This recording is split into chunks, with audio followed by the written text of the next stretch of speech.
এখন ইরান দ্বারা ইসরায়েলের ওপর ভয়ঙ্কর হামলার পর পশ্চিমী এশিয়ার অবস্থা আবারও একবার গরম হয়ে গেছে, আর তারই মধ্যে সম্পূর্ণ বিশ্ব ভারতের দিকে তাকিয়ে রয়েছে। কারণ এতদিন পর্যন্ত বিভিন্ন দেশের মধ্যে হওয়া যুদ্ধতে যেই ভারতের নামও উচ্চারণ হতো না, সেই ভারত এখন ইরান এবং ইসরায়েলের যুদ্ধের কেন্দ্রবিন্দু হয়ে গেছে। আর ইরান ভারতের থেকে সাহায্য চাইছে, যাতে ভারত কোনো না কোনো ভাবে ইরানের সাহায্য করতে পারে। কারণ ইরান একসাথে 180টারও বেশি মিসাইল দিয়ে ইসরায়েলের ওপর অ্যাটাক তো করে দিয়েছে, কিন্তু অন্যদিকে ইসরায়েলও চুপচাপ বসে থাকবে না। ইসরায়েল সরাসরি ইরানকে হুমকি দিয়েছে যে তারা যেন এ জবাবি হামলার জন্য প্রস্তুত থাকে। আর এতে ইরানের ভয় রয়েছে যে ইসরায়েল পরমাণু বোম দ্বারা হামলা আবার না করে দেয়। এই জন্য ইরান ভারতের কাছে সাহায্য চাইছে। এখন তো ভারত কিছু বিষয়ে প্রথমবার ইরান এবং ইসরায়েলকে নিয়ে অ্যাডভাইজারি জারি করেছে, কিন্তু অন্যদিকে ভারতের জন্য একটা নতুন সমস্যা সৃষ্টি হয়ে গেছে। কারণ ভারতের যে এনার্জি সিকিউরিটি রয়েছে সেটা সম্পূর্ণভাবে সমস্যায় পড়ে গেছে। এছাড়া মিডল ইস্টে বিবাদ সৃষ্টি হওয়ার কারণে বাণিজ্যিক সম্পর্কের ভারতীয় কার্যক্রমে অনেক বড় সমস্যা হয়ে গেছে।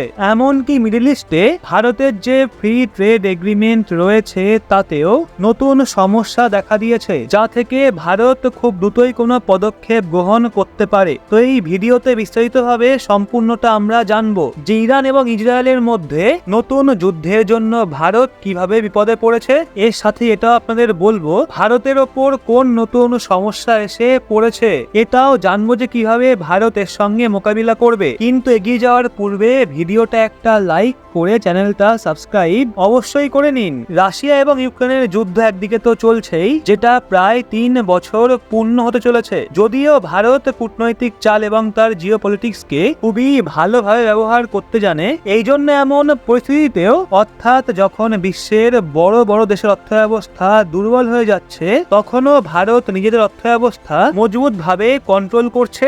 আর গত 2-2.5 বছরে যদি কোনো দেশের সবচেয়ে দ্রুতগতিতে বৃদ্ধি পাওয়া অর্থব্যবস্থা থেকে থাকে তাহলে সেটা হলো ভারতের। আর আজও ভারতের জিডিপির গতি বিশ্বের সব দেশের থেকে এগিয়ে রয়েছে, কারণ ভারত এখানে এনার্জি সেক্টরকে সিকিউর করার দিকে ফোকাস করেছিল, যেখানে ভারত আমেরিকার নিষেধাজ্ঞা সত্ত্বেও কূটনৈতিক চাল চেলে এবং ডলারের পরিবর্তে সোজা রুপিতে পেমেন্ট করে রাশিয়ার থেকে সস্তা দামে তেল ক্রয় করা শুরু করে দিয়েছিল। এবং তারপর যখন ভারত সস্তা দামে কাঁচা তেল পেতে শুরু করে, তখন ভারত সেটাকে রিফাইন করে ডিজেল এবং পেট্রোলের মতো উপযোগী ফুয়েলে কনভার্ট করে। অর্থাৎ একদিক দিয়ে ভারত ডিজেল এবং পেট্রোলের মতো ফুয়েলকে বৈদেশিক বাণিজ্যের থেকে সস্তা তৈরি করে ফেলে, আর এরই কারণে ট্রান্সপোর্টেশন ব্যয় অনেক কম লাগে, যা থেকে আমাদের ব্যবসা বাণিজ্যে কোনো রকম সমস্যা সৃষ্টি হয়নি।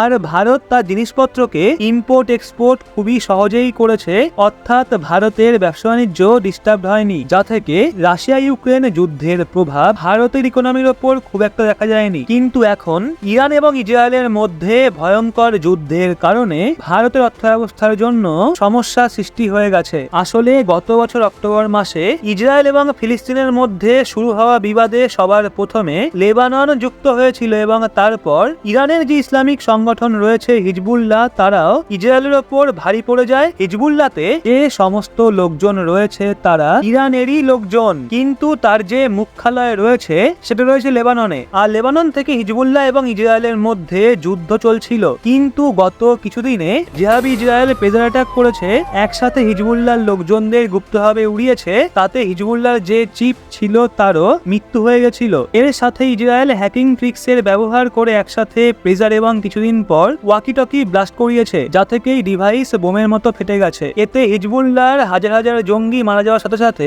সাধারণ মানুষ থেকে শুরু করে বিভিন্ন নিরাপরাধ মানুষের মৃত্যু হয়ে গেছে। আর এই সবকিছুর জন্য ইরান ইসরায়েলের ওপর ক্ষিপ্ত হয়ে গেছে। কিছু মাস আগে আপনারা ঘটনায় নিজেদের রাষ্ট্রপতিকে হারিয়েছেন, আর সেটাকে একটা টেকনিক্যাল মিস্টেক বলেছেন, এবং তার দিন কয়েক আগে হামাসের যে নেতা ছিল তাকেও আপনারা হারিয়েছেন। আর এখন তো আপনারা হিজবুল্লাহর চিফকেও হারিয়ে ফেলেছেন। তাহলে আপনারা কি এখনো শান্ত হয়ে বসে থাকবেন? অর্থাৎ ইসরায়েল যখন এভাবে ইরানকে ঠোকা শুরু করে দিয়েছিল, তখন ইরান ফুল পাওয়ারে চলে এসেছিল। আর গত 2রা অক্টোবর হঠাৎই 180টারও বেশি ব্যালিস্টিক মিসাইল দ্বারা ইসরায়েলের ওপর হামলা করে দেয়। বিষয়টা বোঝার জন্য সবার প্রথমে আপনি এই ম্যাপটা দেখুন। এটা হলো আমাদের ভারত, এবং সামুদ্রিক রাস্তায় উত্তর পশ্চিম দিকে আসলে দেখা যায় ইরানকে। এইবার আপনি দ্বিতীয় ম্যাপটা দেখুন, রেড কালারের পার্ট দেখা যাচ্ছে, এটা হলো ইরান এবং লেফট সাইডে ছোট রেড কালারের এরিয়া রয়েছে, এটাই হলো ইসরায়েল। এখানে লেবানন এবং গাজাকেও ইয়েলো কালারে দেখতে পাবেন। অর্থাৎ ইরান 2রা অক্টোবর যখন একসাথে 180টারও বেশি মিসাইলকে ইসরায়েলের জন্য উৎক্ষেপণ করেছিল, তখন সেই সমস্ত মিসাইল ইরাকের ওপর দিয়ে ইসরায়েল পর্যন্ত এসছে, যার মধ্যে কিছু মিসাইল জর্ডান এলাকাতেই ফায়ার হয়ে গেছিল, কিন্তু তাও প্রায় 90% মিসাইল টার্গেট পর্যন্ত পৌঁছেছিল। এখন তো তার মধ্যে এয়ার ডিফেন্স সিস্টেম কিছু মিসাইলকে ডিস্ট্রয় করে দিয়েছে, কিন্তু তা সত্ত্বেও বাকি মিসাইল সোজা ইসরায়েল পৌঁছে যায়, যেটা আপনি ভিডিও ফুটেজে দেখতে পারেন। আপনাদের বলে রাখি, ম্যাপে ইসরায়েলকে যদিও ছোটখাটো দেশ বলে মনে হচ্ছে, কিন্তু এদের কাছে ডিফেন্স হাতিয়ারের কোনো কমতি নেই। এই জন্য এখন ইসরায়েল জবাবি হামলার জন্য ইরানকে যেভাবে হুমকি দিয়েছে, তা থেকে ইরানের ভয় লাগছে যে ইসরায়েল ইরানের ওপর পরমাণু বোম দ্বারা হামলা যেন না করে। আর এখানেই মাঝখানে আসে ভারত, কারণ ইরানের ইসরায়েলকে ভয় লাগছে, তাই ইরান ভারতের কাছে সাহায্যের রিকোয়েস্ট করেছে। এমনটা এই জন্য কারণ ইসরায়েলের সাথেও ভারতের সম্পর্ক যথেষ্ট ভালো এবং ইরানের সাথেও সম্পর্ক ভালো। অর্থাৎ ভারতই এমন একটা দেশ যে দুই দেশের মধ্যে যুদ্ধ শান্তির কথাবার্তা বলতে পারে, কিন্তু সেটা এতটাও সহজ কাজ নয়। যদিও এখন তো ভারতীয়দের বাঁচানোর জন্য অ্যাডভাইজারি জারি করেছে, অন্যদিকে ভারত পরবর্তীকালে কোনো বড় পদক্ষেপ গ্রহণ করতে পারে, কিন্তু এখানে দুই দেশের মধ্যে যুদ্ধ হওয়ার কারণে ভারতের ইকোনমির ওপর একটা নতুন সমস্যা সৃষ্টি হয়ে গেছে। প্রথমত গুরুত্বপূর্ণ বিষয় হলো ইরান যে সম্পূর্ণ বিশ্বতে কাঁচা তেলের একটা অনেক বড় সাপ্লায়ার দেশ, এদের দ্বারা এনার্জির সাপ্লাই ডিস্টার্ব হয়ে গেছে এবং ক্রুড অয়েলের দাম দ্রুত গতিতে বৃদ্ধি পাওয়া শুরু হয়ে গেছে, যার ইনডিরেক্টলি প্রভাব ভারতের ওপরও দেখতে পাওয়া যাচ্ছে। আর আমাদের জন্য দ্বিতীয় সবচেয়ে বড় বিষয় হলো ভারতের যে ব্যবসা বাণিজ্য রয়েছে সেটা ইউরোপ থেকে শুরু করে সমস্ত মিডল ইস্ট দেশে হয়ে থাকে। অর্থাৎ এই দেশগুলোতে আমরা আমাদের জিনিসপত্রকে ইম্পোর্ট এবং এক্সপোর্ট করে থাকি, যার মধ্যে বেশিরভাগ জিনিসপত্র সমুদ্র পথে শিপিং ট্রান্সপোর্টেশনের জন্য ব্যবহার করা হয়ে থাকে। কিন্তু এখন এই বিবাদের কারণে অতি বিদ্রোহীদের দ্বারা জাহাজের ওপর অ্যাটাক হওয়ার সম্ভাবনা বৃদ্ধি পেয়ে গেছে। এছাড়াও ইউরোপীয় দেশগুলোর জন্য আমরা ব্যবহার করছি international north south transportation corridor, আর এই রাস্তাও ইরান এবং আজারবেইজান হয়ে রাশিয়া পর্যন্ত গেছে, যার জন্য ইরান ইনভলভ হওয়ার কারণে